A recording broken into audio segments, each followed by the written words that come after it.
오늘부터 사사기 13장, 아주 여러분도 잘 아시는 삼손이 사사로 이스라엘을 다스렸던 그 시기에 관한 사건을 기록한 본문이 시작됩니다.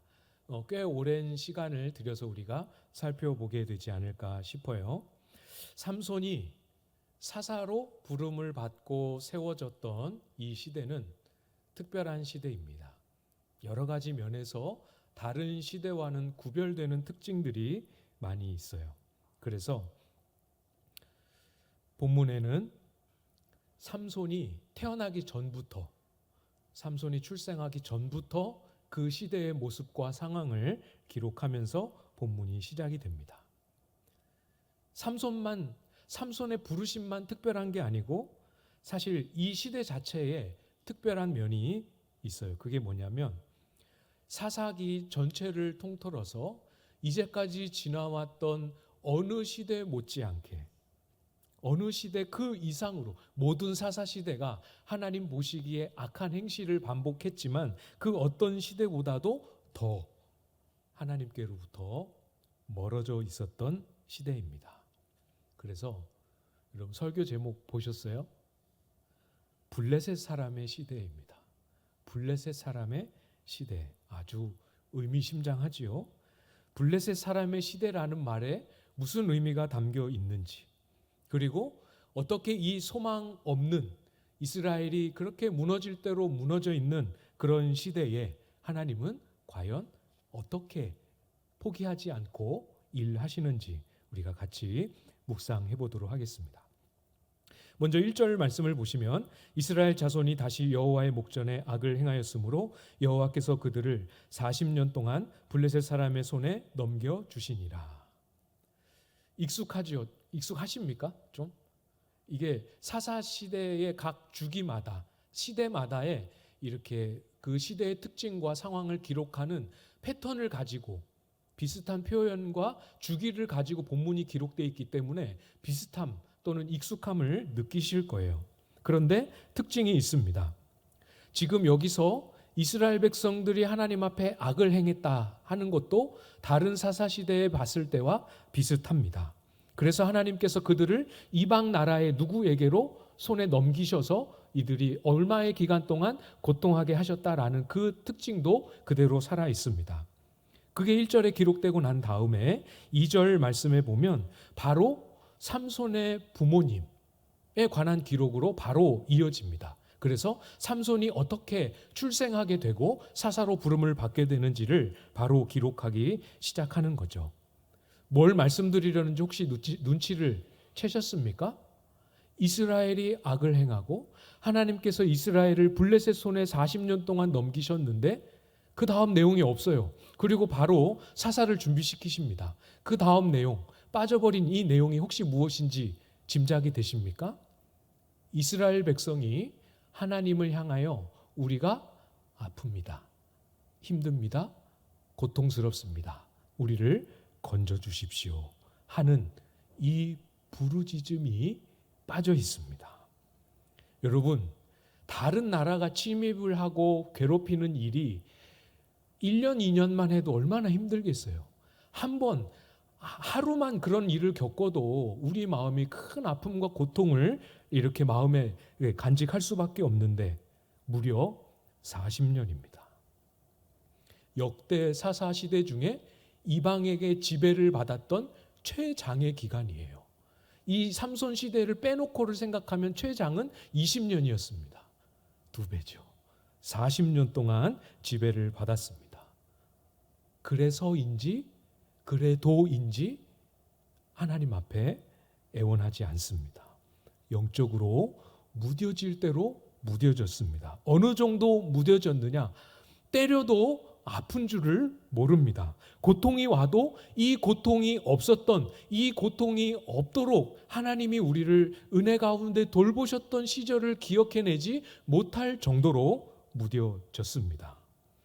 괴로움이 와도 이 괴로움을 거두어 주실 분이 계시다라는 사실을, 그 소망을 피워내지 못할 만큼 무뎌져 버렸습니다.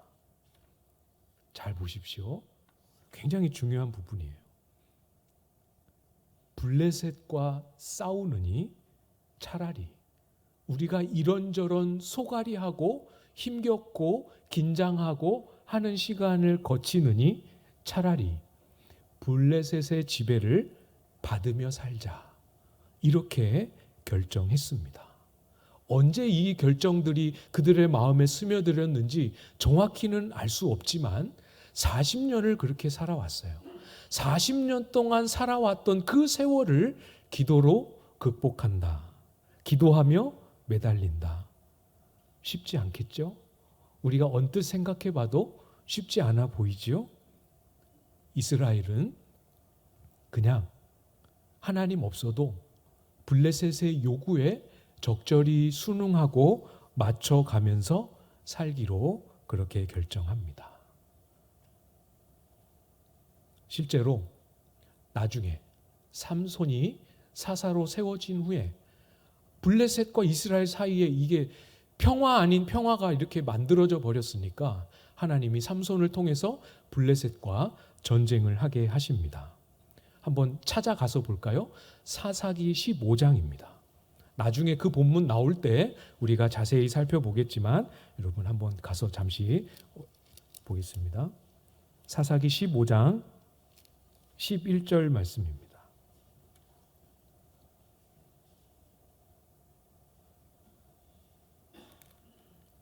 다 찾으셨죠? 같이 한번 읽어볼까요?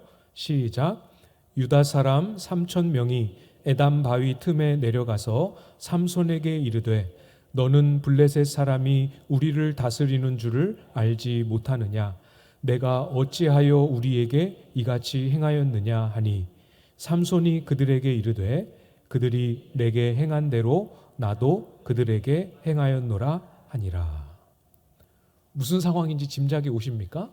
삼손을 통하여 블레셋과 갈등을 일으키시고 전쟁을 시작하게 하십니다. 그런데 이 갈등이 딱 생기고 나니까 이 유다 지파 사람들이 평소에는 그렇게 모범적이었고 또 하나님이 기뻐하시는 일에 앞장섰던 그 지파인 유다 지파 사람들이 삼손에게 항의합니다. 항의의 내용이 무엇입니까? 너는 블레셋 사람이 우리를 다스리는 줄을 알지 못하느냐? 네가 어찌하여 우리에게 이같이 행하였느냐? 무슨 의미인지 아시겠죠? 블레셋 사람이 우리를 다스리는 이 평화 아닌 평화를 이스라엘 사람들은 선택했습니다. 이거를 깨고 블레셋과 싸움이 일어나니까 블레셋이 우리를 다스리는 이 평화의 구조를 깨뜨리지 말라고 삼손에게 지적하고 항의하고 있지요. 왜 설교 제목이 블레셋 사람의 시대인지 이해가 되시죠? 하나님의 도움으로 살기는 한참 전에 포기했습니다.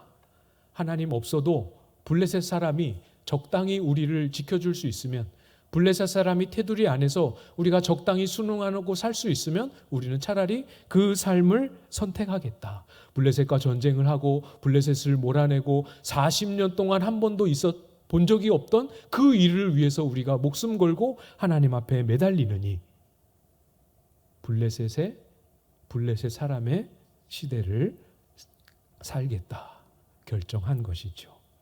이제 이스라엘에게는 누가 왕인지 중요하지 않습니다. 누가 왕이든 어느 정도 수준의 삶의 궤도를 만들어주면 그걸로 충분합니다. 하나님의 뜻이 무엇이고 지금 하나님이 우리에게 기대하는 게 무엇이든 그건 상관없습니다. 그냥 전쟁이 없으면 그걸로 충분합니다. 이스라엘이 하나님께로부터 멀어졌든 하나님이 이스라엘로 인하여 근심하시든 그건 상관없습니다. 그냥 이제까지 살아왔던 그대로 살아서 아무 문제 없으면 그냥 그대로 지속하는 것이 이스라엘의 삶의 원칙이 되어버렸죠. 여러분 한번 잘 생각해 보십시오. 잘 한번 묵상해 보십시오. 이스라엘이 가지는 이 마음의 태도, 일종의 타협이라 할 수 있는 이스라엘 마음의 이 결심이 여러분은 어떠십니까? 저는 그렇게 낯설지 않더라고요. 내 삶에, 내 신앙의 여정의 어딘가에서는, 어느 지점에서는, 어느 요소에서는 한 번쯤 품어봤던 마음과 굉장히 많이 흡사합니다. 그런 거 느껴보셨던 경험 있으십니까? 우리가 스스로에게도 2025년을 시작하면서 다들 나름의 하나님 앞에 결심과 작정을 가지고 시작하지 않았습니까? 어떻게 잘 되고 있으신지 모르겠어요. 열심히 기도해야지. 내가 2025년에는 기도의 시간을 이만큼 늘려야지.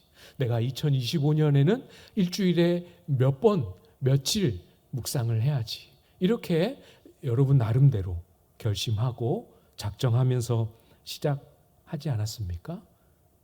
처음에 한 번, 두 번은 그래, 새로운 마음, 새로운 시간, 새로운 시대 이러면서 시작하지만 한 번, 두 번 해보고 나면 삶이 분주해지기 시작하고 회사에 일이 생기기 시작하고 집안에 일이 생기기 시작하고 이렇게 복잡하고 몸살이 나서 며칠 앓고 지나가고 그렇게 하다 보면 결심했던 것을 지키는 것이 오히려, 작정했던 것을 지켜가는 것이 오히려 짐스럽고 부담스럽고 우리의 마음 어디선가부터 올라오는지 찾을 수 없는, 그러나 분명히 올라와 있는, 그만했으면 좋겠다, 그냥 예전처럼 하는 게 차라리 낫겠다 하는 그런 마음이 들 때가 있지 않으십니까? 하나님이 주시는 그런 소원을 가지고 결심하고 작정했지만 그 결심대로 따라가는 삶을 살아가 보니까 오히려 리듬이 깨지고 오히려 삶이 뒤죽박죽 되는 것 같은 이상한 경험들, 이상한 마음들이 우리에게 주어지기도 합니다. 다 됐고 그냥 작년에 하던 대로 그냥 해야겠다 하는 마음 가져보신 적 있으시죠? 이것이 그 한두 사람만의 문제가 아니고 우리의 인생들의 현실입니다. 그래서 나를 믿으면 안 되죠. 결심해야 되지만 나를 믿으면 안 됩니다. 그걸 오늘 본문이 우리에게 가르쳐주고 계시죠. 이스라엘은 하나님 앞에 간구하고 소망하는 일까지 잊어버릴 만큼, 완전히 그것이 상실된 만큼 철저하게 무너졌습니다. 과연 이스라엘이 이제 다시 하나님 앞에서 일어설 수 있을까? 어디에서도 소망을 찾을 수 없는 모습이 되어버렸습니다. 이스라엘은 처참하게 무너진, 소망을 잃어버린 그런 시대이지만 그 시대를 일컬어 블레셋 사람의 시대다 부를 만큼 완전히 현실에 타협해버린 시대이지만 하나님에게는 오직 하나님만 하실 수 있는 일을 드러내실 새로운 때로 열려지고 있지요. 하나님만이 하실 수 있는, 사람에게는 아무 소망이 없기 때문에 하나님만이 하시는 일이 이제 준비되고 시작됩니다. 계속해서 부임한 이후로 계속해서 이 일을 위해 저는 기도하고 있습니다. 하나님이 하시는, 하나님만이 하시는 일이 우리 안에 드러나고 경험될 수 있기를 기도하고 있어요. 우리에게 소망이 없다는 뜻이 아닙니다. 잘하고 계시잖아요. 우리가 하고 있는 일들을 또 잘 감당해 나아가고 더 많은 섬김과 수고와 훈련들을 만들어 가야겠죠. 그 모든 과정들 속에 누가 와서 들어가서 들여다보아도 이것은 하나님이 하신 일이다라고 설명할 수밖에 없는, 하나님을 빼고는 아무리 해도 이야기할 길이 없는 그런 일들 경험하고, 그런 일들이 여러분 사이에서 고백이 되고, 있잖아 집사님, 내가 지난주에 말이야 이러면서 하나님이 우리 가운데 하나님만이 하실 수 있는 일들이 경험되고 서로가 서로에게 증거되는 그 일이 일어나기를 허락해 주시기를 간구하고 있습니다. 쉽지는 않더라고요. 저도 사람인지라 이 마음이 가장 밑바닥서부터 제 머리 끝까지 이 모든 생각과 모든 마음에 1%도 빼놓지 않고 100% 전심을 하나님께만 딱 소망을 두어야 이렇게 기도하고, 그렇게 소망을 하나님께만 100%딱 두어야 이 기도가 안 멈추고 지속이 되는데 잘 안 됩니다. 여러분은 잘 되시는지 잘 모르겠습니다만 언제 그랬는지 모르게 보면 내 시선이, 하나님을 향했던 시선이 내 손에 와 있고, 내 손에 내가 뭘 쥐고 있나, 내 손에 뭘 쥐던 것을 잃어버렸나, 이거 바라보며 만족하고, 아 그래 이렇게 하면 되겠구나, 또는 아 이거 없어서 큰일 났다, 이러고 있는 자신을 발견할 때가, 제가 부임한 지 1년하고 조금 지났는데 그 짧은 시간에도 얼마나 그렇게 많은지요. 하나님을 전심으로 바라보고 붙잡고 그분을 응시하고 기다리고 소망하는 이 일이 쉽지 않은 이유, 우리가 하나님께 소망을 두며 사는 삶에 익숙하지 않기 때문이지요. 거꾸로 말하면 나에게 소망을 두고, 나의 현실에 소망을 두고, 주변 사람에게 기대를 두고 사는 것이 나도 모르게 우리의 삶에 너무 익숙해져 있기 때문 아니겠습니까? 조금 관점을 달리해서 적용해 보면 여러분이 이 이스라엘 사람들처럼 아예 하나님을 향하여 우리의 모든 기도를 다 잃어버리지는 않지만 우리의 여러 기도의 제목들 중에 이 이스라엘 사람들이 블레셋과 타협했던 이 마음과 비슷하게 어떤 기도의 제목은 멈춰버리고 어떤 삶의 영역의 필요는 내려놓아 버려서 더 이상 하나님 앞에 매달리거나 간구하지 말아야지 하고 체념하고 한쪽 귀퉁이로 몰아놓은 그런 필요, 그런 기도 제목, 혹시 여러분 마음속에, 생각 속에 떠오르는 것 있지 않으십니까? 혹시 하나님이 오늘 이 본문을 통하여 나에게 말씀하고 계시는 것 아닌지 잘 돌아보시기를 부탁을 드립니다.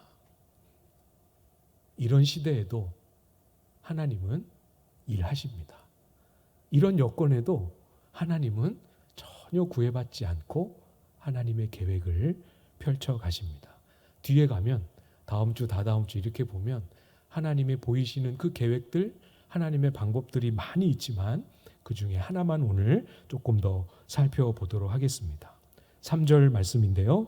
여호와의 사자가 그 여인에게 나타나서 그에게 이르시되 보라, 내가 본래 임신하지 못함으로 출산하지 못하였으나 이제 임신하여 아들을 낳으리니. 임신할 수 없는 여인을 찾아가십니다. 이것이 하나님의 여러 계획 중에 첫 번째 방법입니다. 2번이나 반복해서 말씀하세요. 임신하지 못함으로 출산하지 못하였으나. 여기에 상징적으로 굉장히 중요한 의미가 담겨 있습니다. 임신하지 못하는 이 여인에게 찾아가셔서 불가능한 그 여인에게 아들을 잉태하게 하심으로, 그 방식을 굳이 선택하심으로 이스라엘 가운데 일하시기로 작정하신 하나님의 뜻 속에는 분명한 메시지가 담겨 있는 거지요. 이스라엘의 지금 영적인 상태가 이와 같다라는 것을 말씀하십니다. 이스라엘 공동체는 이 여인처럼, 이 여인의 상황처럼 영적인 무능과 소망 없음과 하나님을 향하여 아무것도 할 수 없는 완전한 절망 가운데 있음을 그대로 보여주고 계십니다. 너희가 하나님께로 완전히 등을 돌려서 아무런 소망도, 아무런 회복될 기대를 찾을 자리도 없지만 내가 일할 것이다. 이 메시지를 주고 계시는 거죠. 완전히 차단된 불가능한 상태에서 봐라, 내가 어떻게 이 무에서, 어떻게 이 바닥에서 일으키는지 잘 보라 말씀하고 계시죠. 소망 없고 가능성 없고 아무것도 없는 곳에서 일하시는 하나님을 보여주시기를 원하십니다. 이때만이 아니에요. 사실은 이 시대에 삼손을 통하여 이스라엘을 건지시는 그 일만이 아니라 사실은 죄와 사망 가운데 빠져있던 저와 여러분을 구원하시는 일도 아무 소망이 없고 아무 가능성이 없던 곳에서 시작하시는 하나님의 권능이었죠. 세상을 창조하실 때에도 똑같았습니다. 아무것도 없는 혼돈, 거기서부터 하나님은 말씀만으로 세상을 창조하셨죠. 사실은 하나님의 행하시는 모든 일들이 사실은 우리에게 기대와 소망을 찾지 않으시고 우리에게 기대가 있을 만한 소망이라고 여겨질 만한 우리의 작은 믿음, 우리의 작은 기도, 우리의 작은 순종을 받으시고 긍휼히 여기시고 사용하실 뿐이지 원래 하나님의 일하심은 처음부터 아무것도 없는 곳에서 전적인 하나님의 권능으로 시작되고 이루어지는 겁니다. 아무것도 없는 곳에서 이 아름다운 만물을 창조하시는 창조의 권능. 죄와 사망 가운데에서 스스로 하나님을 찾을 수도 부를 수도 없는 인생들을 향하여 구원의 계획을 시작하시고 이루시고 완성하시는 하나님의 구원의 권능. 이 권능의 하나님을 오늘 이 말씀을 통해서 우리의 마음 가운데 다시 기억하십시오. 이 권능의 하나님을 온 마음을 다하여 다시 바라보실 수 있기를 바랍니다. 이스라엘에게 소망이 있느냐 없느냐, 가망이 있느냐 없느냐, 이것은 중요한 문제가 아닙니다. 어느 시대에도 어떤 형편에도 소망은 항상 하나님께만 있었습니다. 다 아시지 않습니까? 우리의 소망은 하나님께 있다라는 것 우리가 모르지 않지요. 그러나 우리의 마음을 오늘 이 말씀 앞에서 다시 한번 잘 되짚어 보시길 바랍니다. 정말 하나님만이 소망인지, 나 자신에게 그래도 아직 소망을 두신 분은 없으십니까? 100%는 아니어도 그래도 일정 부분의 지분을 나에게 할당해서 나에게 소망을 두신 분들 없으십니까? 문득문득 나의 어떠함 때문에 실망하여 크게 넘어진다면 여전히 나에게 소망을 두고 있다라는 반증이죠. 내가 어떠한 모습, 내가 어떻게 살고 있는 이 부분에 기대를 걸고 만족감을 가지고 그렇게 이만큼 하니까 하나님이 일해 주시겠지 하는 기대를 가지고 있는 것도 똑같이, 그런 만족과 그런 자만심을 가지고 있는 것도 똑같이 여전히 우리 속에 소망을 남겨두고 있다라는 증거 아니겠습니까? 그렇게 가면 나중에 실망합니다.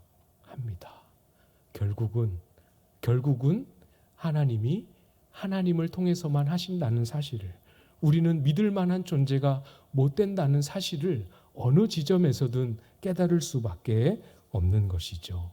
그때가 되면 너무 많이 아프지 않겠습니까?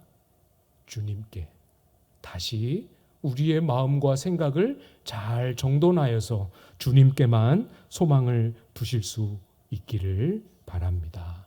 사람이든 현실이든 조건이든 내가 가진 것에든 어디에든 두었던 그 마음을 다 끄집어내어 주님께로 돌이키십시오. 사랑하는 여러분, 우리에게 가능성이 있고 없고 우리가 할 수 있을 만한 여건이 되고 안 되고, 이것은 이제 할 수 있는 한 우리 마음에서 벗어 놓으실 수 있기를 부탁을 드립니다. 주님이 우리 가운데 행하실 일을 바라보는 것, 이것이 우리가 그토록 소망하는 믿음으로 사는 삶 아니겠습니까? 주님을 도움을 구하고 주님께 도움을 구하면서 우리의 일을 시작하고 주님께 도움을 구하면서 우리의 삶의 걸음을 하나하나 감당해 나아가는 것이 정말 우리가 아는 대로 그것이 하나님을 기쁘시게 하는 믿음이라는 것, 잘 알고 계시지요. 현실이 우리의 믿음을 부딪혀 올 때 이 믿음을 흔들림 없이 끝까지 붙잡는 것이 너무 어렵지요. 쉽지 않지요. 그래도 주님께로 붙어오는, 주님께로부터 찾을 수 있는 이 소망 잃지 않으시기를 부탁을 드립니다. 간구가 하나님을 찾음이 완전히 사라져버린 이 시대에도 하나님은 그 백성을 찾아오셨습니다.